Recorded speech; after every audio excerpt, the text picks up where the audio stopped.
Hey folks, welcome back to the show. In case you're new to the program, this is Healthy Hypnosis, a show that helps to educate and enlighten you on the serious-minded, helpful side of the field of hypnotherapy.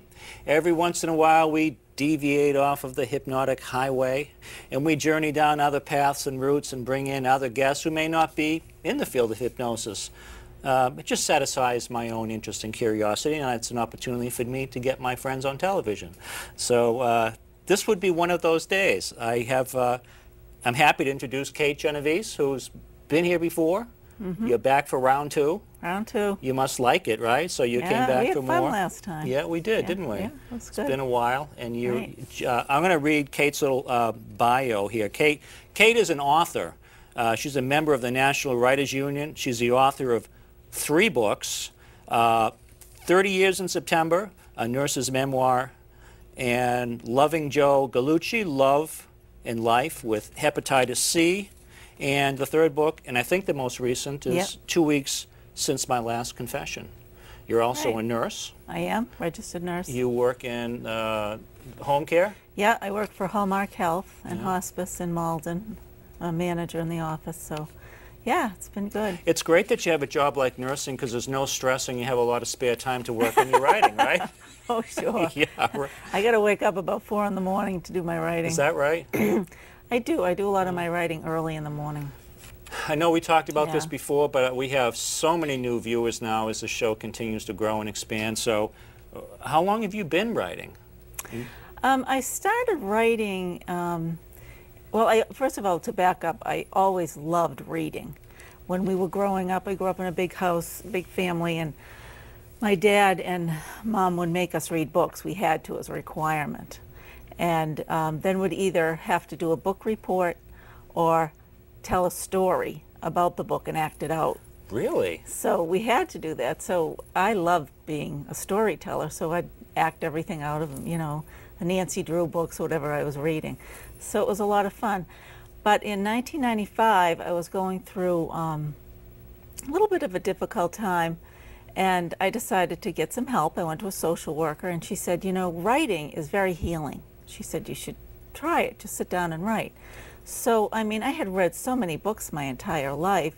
I started to write, and it helps you heal, as I said. And all of a sudden, I turned this opportunity and this event that was happening into my life into a book. Right. And the title actually is A Silence So Still. But that was all for healing, and it's in my bottom drawer. Really? So I really realized how much I did like the writing process, and I decided to write something. I was going to try and get it published. And that's where 30 Years in September came in.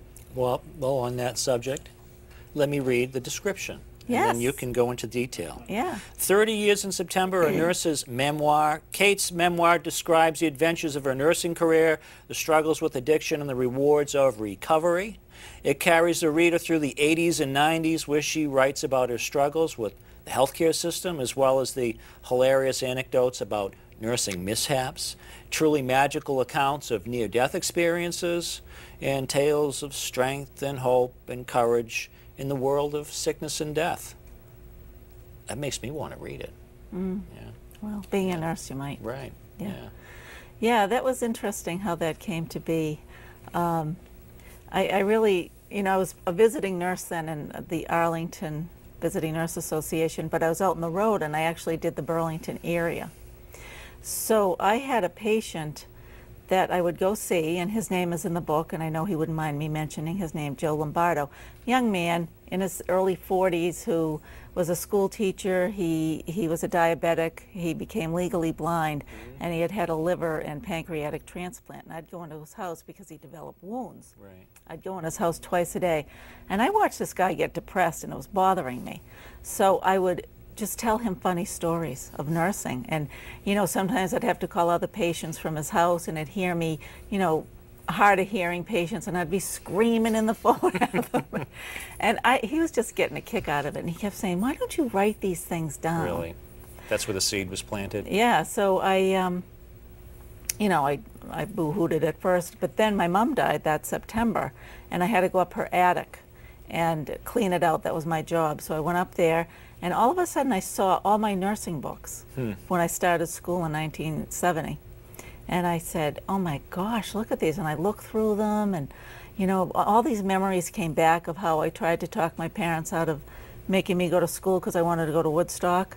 That's oh, let me start later. I really want to go to Woodstock because I had to start. This is really cool concert that's coming in. Yeah. So that conversation went south. Did you make it to Woodstock? No, I didn't. No, I had to start That school. would be a whole other show, wouldn't it? Yeah.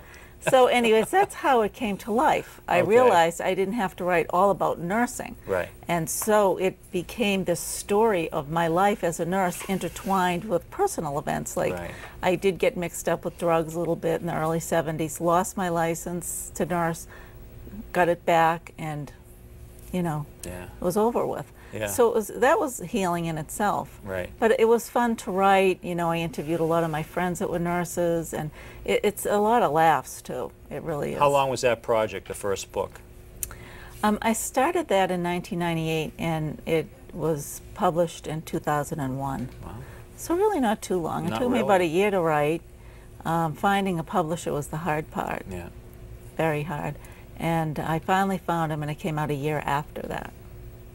So you were pulling all these memories from your nursing career. Was it, well, 20 years or so into nursing at that point? Well, actually, it was 30. Was it 30 then? Because I was an LPN first. And, and then I got my RN. And I worked at Leahy for 19 years. So there's a lot of hospital stories, school nursing stories, and visiting nurse stories, you know, intertwined with my life. So it was fun to write. Any of those interesting stories come to memory now that might be worth mentioning? The humorous patient stories, or I should have told you before we started that I might ask you that because I didn't think of it until now. But. Well, sometimes you laugh when you're there. It might not seem so funny, but there was a charge nurse that was very funny at Leahy, and she always had us howling. And one day she stood up by the computer, like she got out of her chair and stood up, and a doctor came by and moved the chair, and so she went and sat down and just fell right on the floor. Classic slapstick. So no. But it was pretty good.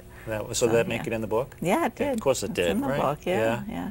Any patient stories that you can recall? Nothing springs to mind right away? Not really. Maybe by the end of this I'll have some in my head, So I'm sure you had the funny ones, as it said in the bio there. You also had the sad ones. And yeah, I mean, it was, when I think about it, my first patient I was at Beth Israel. That's where I did my first rotation. And the first patient I had, Mary Hill, was dying of cancer. And she was my age now. But, you know, I thought she was just so old. But she really wasn't. You know, she wasn't, was she? She was just a kid. And so she was dying of cancer. Oh, yeah.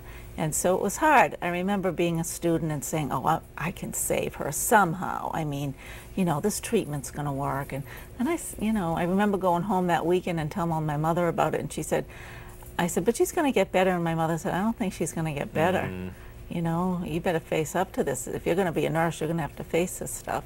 Yeah. And you in the bio it mentioned some magical accounts of near-death experiences. Yes. Now that was a lot of fun to interview people, and I really believe that happens. And I interviewed one man who he was at Leahy, and he I forget why he was there, but it was the second time around. Right.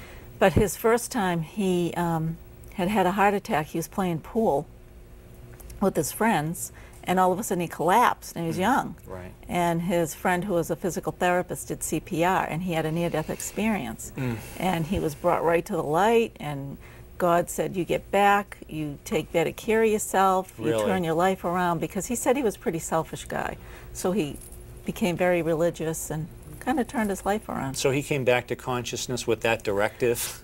I don't know how quickly he worked on and processed it. Yeah. But it was pretty neat.